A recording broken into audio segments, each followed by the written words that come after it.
Alright, so this is my Uno game storyboard. So we're just going to start off over here. Right here we have our Welcome to Uno Simulator, which is displayed as the starting screen. Ask the user to press any key to start. It might end up being just enter, but I'm going to have press any key and see if I can do that. Okay, this is displayed whenever cards are distributed. So whichever player, it doesn't really matter that much, deals 7 cards to every player, and the player, whichever, it could be actually a technically random player, goes first.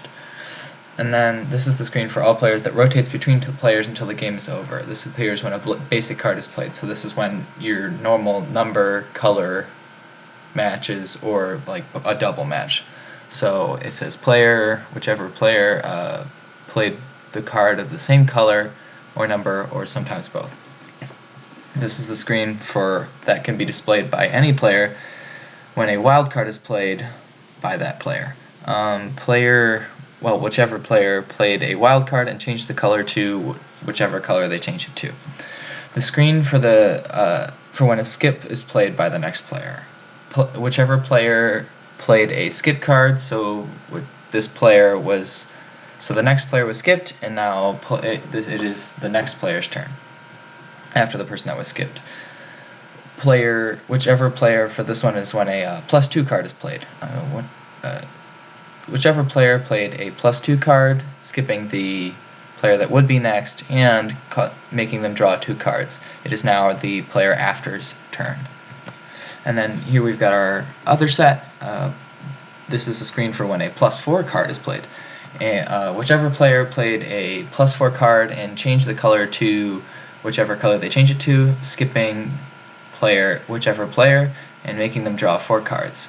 It is now whichever player's turn. The player after, I should say, the player after the player who had to draw 4 cards. This is the screen displayed when a player plays a skip card. Whichever player played a reverse card, reversing the playing order. It is now the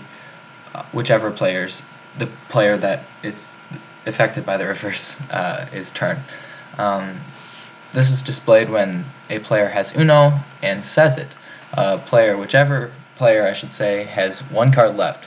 Whichever player said Uno, player whichever cannot play, so they draw 1 card and plays it if it matches. This is for when they can't play, and so they have to play a card. And this is for when a player has Uno but does not say it in time. So whichever player has 1 card left, another player says Uno first, and player whichever must draw 2 cards. So this screen plays whenever a player plays their last card and they didn't have to draw because of the not saying Uno, which is whichever player has won the game, press escape to end. So that should terminate the program. So yeah, this is just your this is the storyboard for it. We have really 12 steps, kind of like parts of the game. I mean, it's going to be a lot more complex because for every single one of these, this one, this one, this one, this one, this one, this one, this one, this one, and this one, it's going to be displayed for each individual player whenever they do something. So for not having to copy paste it 4 times essentially and change one thing, I put in variable to just simplify things basically. So yeah.